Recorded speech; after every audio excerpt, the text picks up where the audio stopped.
Welcome to the STARS program, seniors taking active roles in society. And now, here's your host, ANITA FINLEY. Good morning, Darwin. Good morning to you, ANITA. How are you, my friend? Happy May Day to you.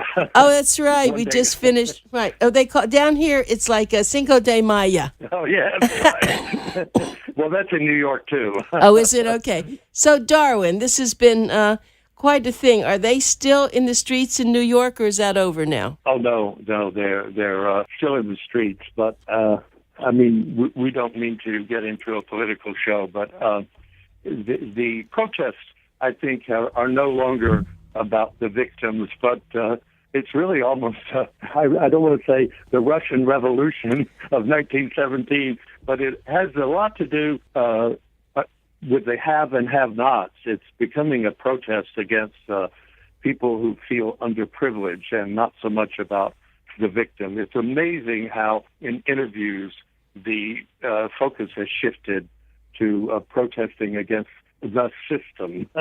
So we'll see where this is going to go.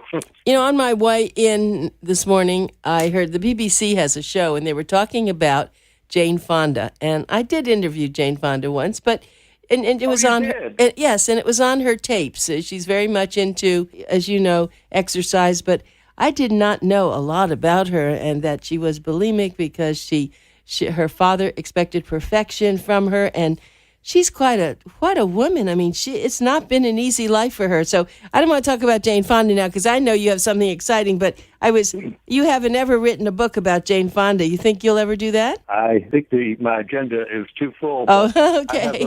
I have about 20 boxes of information about her. Do you really? Yeah. But she's looking absolutely fabulous. I know. She is. She and I are the same. She and I are the same age, and I'll tell you, it's amazing how she's taken care of herself. But really what I wanted to talk about is the enormous breakthrough that has occurred in the world of entertainment. And a lot of developments have occurred within the last 3 months. Let me say now that if you like entertainment, you have never in the history of the world had so many, many choices. And I just want to give you some of them. I'm suddenly now on a mailing list to be sent DVDs. DVDs are often, they call it straight to DVD. It's often about films that were not able to get enough financing to open across the country, which costs millions of dollars, by the way. So if you depend on the regular movie house, you see only a cupful from the Atlantic Ocean. In the last 30 days, maybe a week more, I have received, are you ready, about 200 films. No! Because I'm on the mailing list now, because I write and talk about films, I just cannot believe now. And I only have a fraction of them. It seems that everybody in the world is making a film, and often they have very high production values, and I wonder where they get all this money to do this. Now, one unusual thing, because I can't begin to see only a fraction of these films, which didn't open in the regular theaters. A few of them contain stars that I might have heard of, but they didn't have enough star power to go into general release. But most of them contain, for example, 4 lead actors, and you have never heard who they were, and you will probably never hear of them again, because if they didn't go over in a certain movie, chances are they're not going to be cast again. The day of the old studios or MGM contract players is over. But the output is unbelievable. Now, many of those films probably should not have been made. But, you know, I have every now and then found occasional gems. It's very sad they didn't find an audience. So, Darwin, is it because there's a lot of money coming from Wall Street and other places, and it's a tax write-off?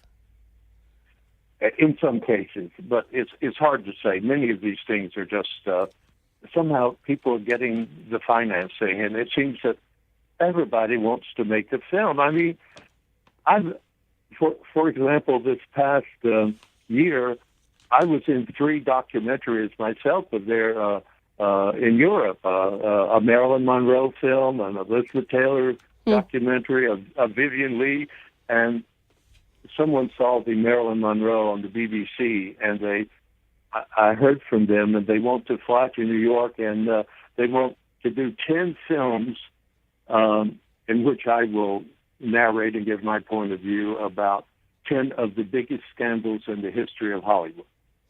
And I'm the boy for that. Yes, you are. So now I realize why you're not only busy writing your books, you're busy with all this.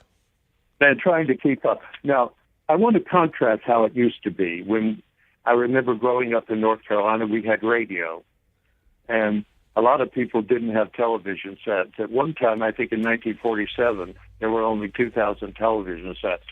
But today, even TV has changed.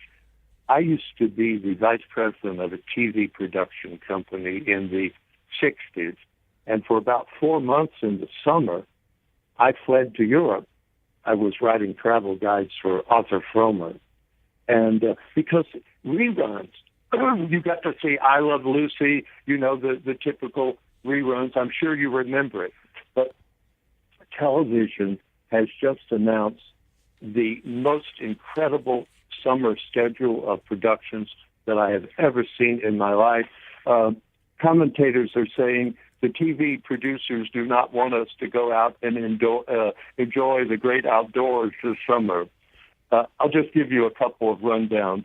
The one I'm dying to see is the beautiful, elegant Nicole Kidman play Grace of Monaco. Oh, yes. Oh, my goodness. It's called Tom Cruise, Eat Your Heart Out for Dumping That Woman.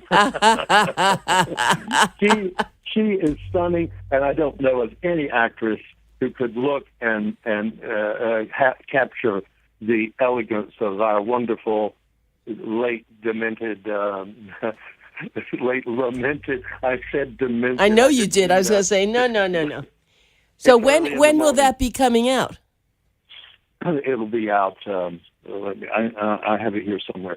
But but other things are being shown. For example, they've done a fabulous thing coming out called Texas Rising. It's a mini-series about the founding of the Republic of Texas. And NBC is coming out with Aquarius, a 13-episode of the notorious Charles Manson. And some of these are very adult fairs. For example, there's one called Significant Mother. 2 college boys go home. One invites a friend. He introduces his friend to his mother, and the friend falls madly in love with the mother, and they have a torrid affair. This is the kind of adult TV fare you would not get in the 50s. And, of course, the show that's been really popular, I don't know if you've had a chance to see it, is called Dating Naked, where you go out on your date and you're both totally nude. That's one way. And not only that, Netflix is doing fantastic things. They've had a great success with House of Cards, which they renewed. Netflix has just hired Woody Allen to do a film, and this was just never happening before. So the day of the 1950s with I Love Lucy reruns is over. Now, you love this, don't you, Darwin? You just love this. I can hear in your voice. Well, I do and I don't. At first, I'm almost overwhelmed. But I want to say that there's also a breakthrough now. In fact, I now have 3 screens installed since you last visited. They don't get TV, but you can tap into this vast array of wandering down memory lane. Almost everything that's ever been filmed is now available. Let me give you an example. I've signed to do the 60th anniversary edition of the late but still famous James Dean. And someone was asking, what are you going to put on the cover? Not another typical James Dean. And I said, no, but would you believe I have a picture of James Dean with a revolver pointing at the head of Ronald Reagan, threatening to blow out his brain. Really? And they said, what are you talking about? There's no such thing. Now, in the old days, you would have had to trust me. But with this new system I have, you can go and in 3 minutes bring up the film called The Dark, Dark Hour, where James Dean is threatening to blow up Ronald Reagan, an assassination that William Hinckley didn't pull off. Many people don't know this, but James Dean made for TV movies, and that's what Ronald Reagan was doing in the 50s for the most part with General Electric. Well, these shows were dead and gone for ages, and now they're all coming back. I mean, let me give you an example. I just wrote a book on Peter O'Toole, which will be out in June. And would you believe I have seen 91 Peter O'Toole? Now, Peter O'Toole movies, that's more than Peter O'Toole saw of his own movies. Of course, he didn't like to see himself on the screen. It took him 25 years to sit through Lawrence of Arabia. I've seen every single one of them. Some of them were not even released in the U.S. Well, biographers of the 80s and 90s, they didn't have that. It was almost impossible to see a lot of the Golden Age films with one exception. The exception is if you were growing up in Miami in the 1950s. Miami was the revival center of America.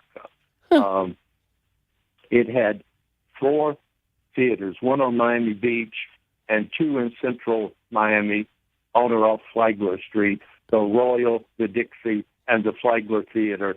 And that is where, as a boy, I wanted to see the stars of the Golden Age. It was great seeing Katharine Hepburn and Cary Grant as late middle-aged people, but I wanted to see the films that made them famous. And if you didn't live in Miami, you were out of luck. So I got to see the Betty Davis movies. Some theaters in Miami showed 3 features on one bill because some of the films were only like an hour. So you could, in 3.5 hours, you might see 3 films. Well, wait a minute. Let me just tell everybody, I never tell people enough who you are. I have to keep doing this because we're so fortunate to have Darwin Porter get up this early. He lives in New York on Staten Island. He is probably the finest celebrity writer. He knows about every little crook and cranny that any famous person in show business, didn't even know about themselves. And he writes a column every month, and the column coming up is fantastic. It's called Fly Me to the Moon, and it's fun how you made that into the moon. But I just want to say that we appreciate you very much. And if you want to go to bloodmoonproductions.com, bloodmoonproductions.com, you will be able to see a lot of the books. He's written so many books, and I have every one of them, and it's just been a long relationship we've had. But now I wanted to carry on with what you said with the theaters. I used to go to the Tower Theater on Tamiami Trail. I went to the Colony Theater in Miami Beach. I went to the Olympia Theater in Miami. I know what you're talking about. I'm a Miami girl. Well, Miami was, I'm not saying it's not fabulous now. It's fabulous now in a completely different way. Remember, I'm talking about Miami, which is the New York Times said was a small, segregated southern town when I arrived there. It sure isn't that now. But now there's sort of a downside. I hate to say it, but the most informed person in the world is today, forgive the expression, a cultural illiterate, because no human being who has any sort of life can keep up with what is happening.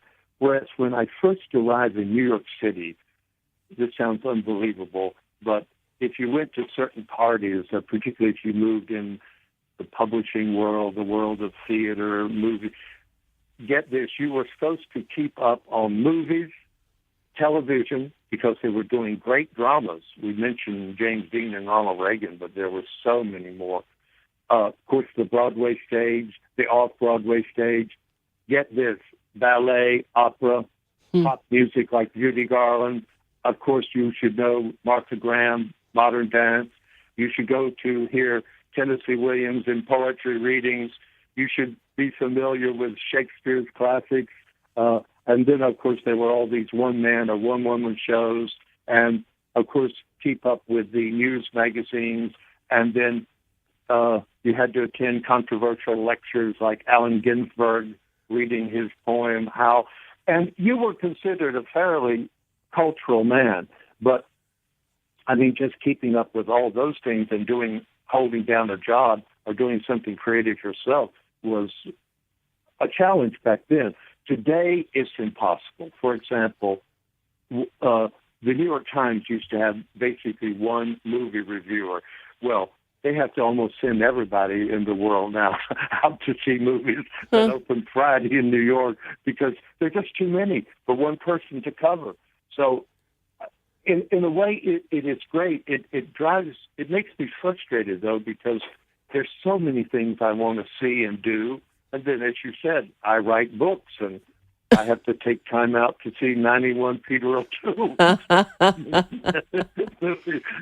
and you have to get on with your life. But it is a glorious time in the world. And then we're only talking about America. There was a time in New York that I thought I was pretty much up on what was happening in the cultural scene. And then I got an assignment, which lasted 50 years, to work in England. And then, my goodness, I found there was an entire culture in England. There were films and plays and everything in London and Stratford-upon-Avon, which I visited twice a year, that never made it to America, but it was a whole world opening up. And then I got to work in Paris, and I found there were French legends and artists that I'd never heard of in America. And then off to Italy, which had its own cinema. I don't mean just spaghetti westerns with Clint Eastwood, but or Sophia Loren, huh? Yeah, and then Fellini and Victoria De Sica, all these, and then not to mention Spain, and it went on. And then they sent me to Scandinavia, and I found they had a whole world up there. So I began to realize that I would never keep up. There's no way in the world that I could say, well, maybe because of my exposure, I knew a little bit more than the average man, but I was overwhelmed. And now we wander into this wonderland of creativity, unlike anything ever seen in America. And I left out one thing: you were also supposed to keep up with books. Right. Yes, books, which I write, and books are having a hard time, as you know. Yes. Because I don't think people don't read like they do in the 50s. In the 1950s, if you went to certain parties, you haven't read the latest Philip Roth novel? Well, you were viewed as a hayseed. That would never happen today. The question today is, who is Philip Roth? Right. Darwin, but there's so many people who keep writing, and the reason is because they have it inside them. They just have to. And it is when you go into the bookstores and you see all the books. Now, as you said, you see all the DVDs and you see so much going on. You didn't even touch the music, all the music that's come out and all the different genres. I mean, it is a different world. And when someone says that they're bored or they don't know what to do, I look at them and shake my head because I could go out every night. I love everything you've been talking about. If I lived there and I lived near you, we'd be, of course, you have no time anymore, but I would be going to all those things. So any discards that you have, those films, and I'll just send them to me because I love them, and I stay up late at night, and I just think it's a wonderful world that we live in. Well, I think the thing that we can applaud, particularly in America, which is into a renaissance of creativity unequaled in our culture. Mm-hmm. And it's sort of a delight to see so many young filmmakers coming up. They desperately want to make films, or people are attracted to modern dance. I knew many of the people, including Martha Graham, who founded modern dance in the beginning, and they were sort of confined to the YMCA or little theaters that no one attended because no one wanted to see modern dance, and now there's schools of it. So I don't know what the future holds, but for those of us who were born in the 30s or the war babies or the baby boomers, we now have a feast on our plate, and so you have to make strong decisions. And one decision would be you follow your heart. If you like political drama, there's just political dramas all over the place. If you like vampires, they're all over the place.